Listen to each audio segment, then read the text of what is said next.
Jadi saudara, Tuhan memberikan perumpamaan. Seorang tuan, dia mungkin punya lahan berhektar-hektar. Dan dia juga punya pembantu untuk bekerja di ladangnya. Satu ketika saudara, si tuan ini, dia mungkin mengajak para pembantunya atau para pekerjanya untuk pergi ke ladang menaburkan benih baik.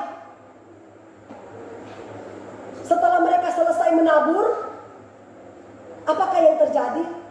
Mungkin karena mereka kecapean, tertidurlah, ya kan?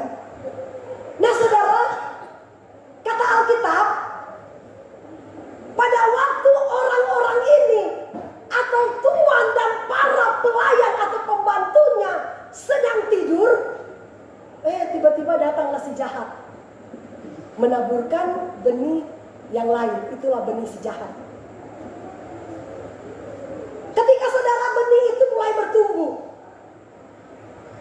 tiba-tiba mungkin dia setinggi begini ya, udah mulai tinggi, tiba-tiba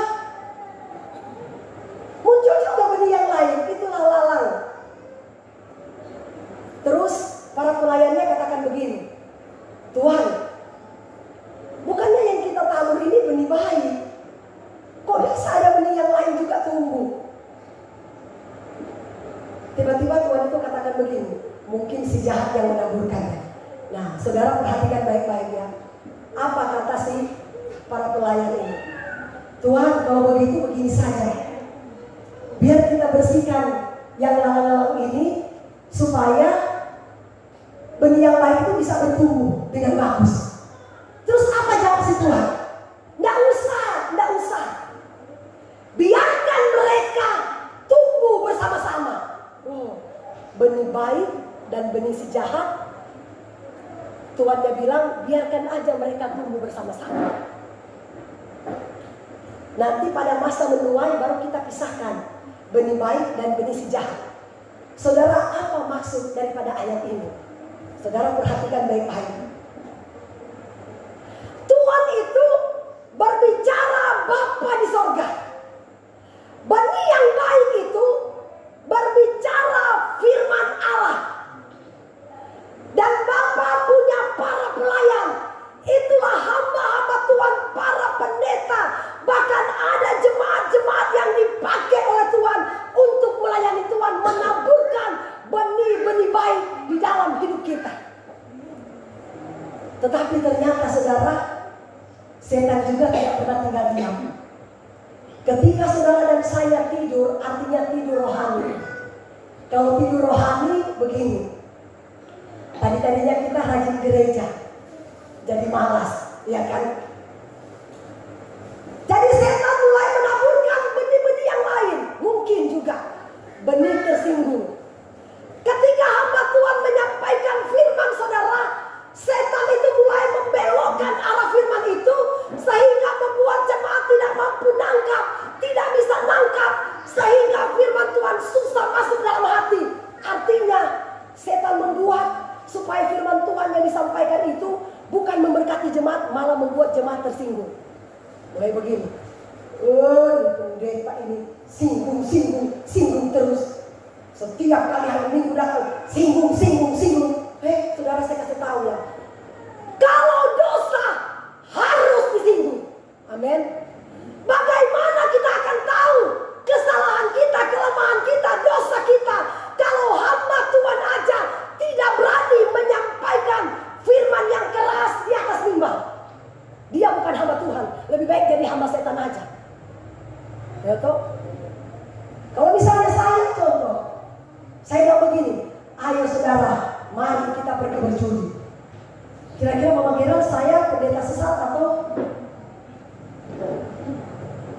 Mama Putri, saya pendeta sesat atau gimana? Sesat. Nggak mungkin saya berkhotbah begitu. Mari kita pergi berjudi. Akhirnya gaji ada puluhan juta habis di judi, sedangkan membayar warung sudah tidak punya uang. Waduh, luar biasa, minta ampun. Mungkin di sini enggak, tapi di KSM.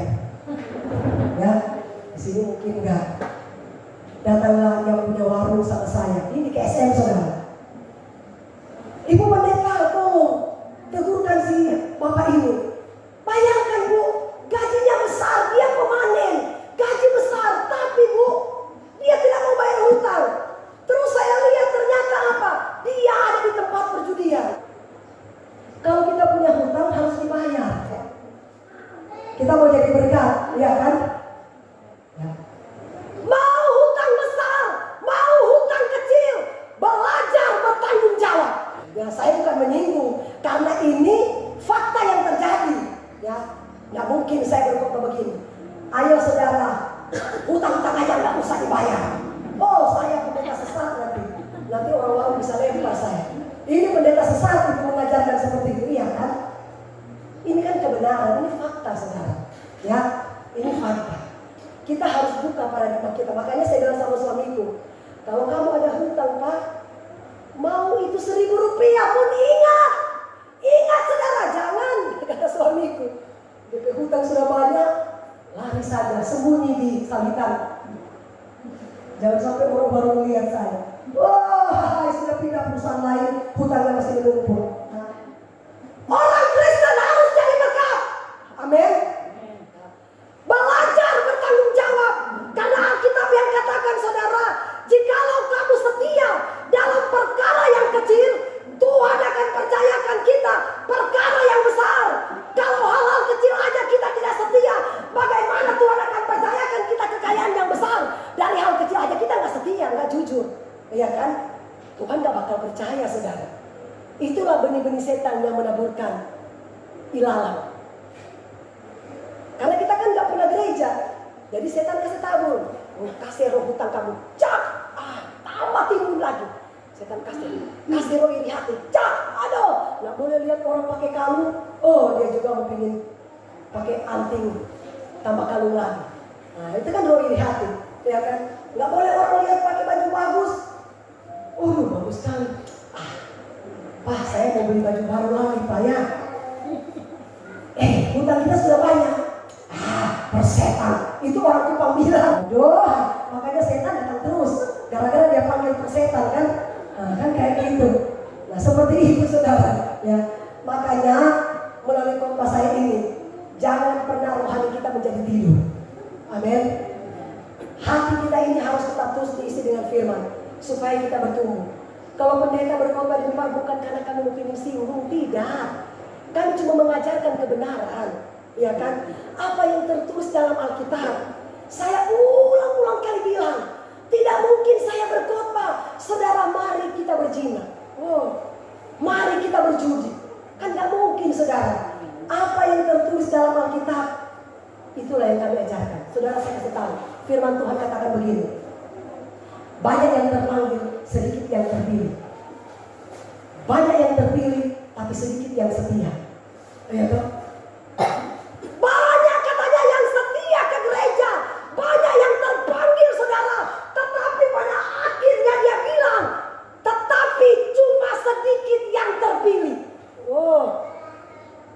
Biar kita sedikit pun gak apa-apa. Yang penting kita menjadi orang yang terpilih. Amin. Harus menjadi gereja yang dewasa, jangan kanak-kanak. Disentuh sedikit, singgung lagi, singgung terus. Itu anak-anak rohani itu saudara, ya. Itu kanak-kanak harus jadi gereja yang dewasa. Tapi saya percaya di sini gereja yang dewasa. Amin. Kalau di KSM sudah terbiasa. Saya memang kalau berkhotbah keras. Biar saya kasih hantam firman keras, tak mereka untuk begini. Haleluya. Puji Tuhan. Tapi kalau di sini saya percaya saudara, lambat laun kita pasti akan menjadi gereja yang dewasa. Saudara, Tuhan cabut aja nyawanya kalau dia nggak bertobat.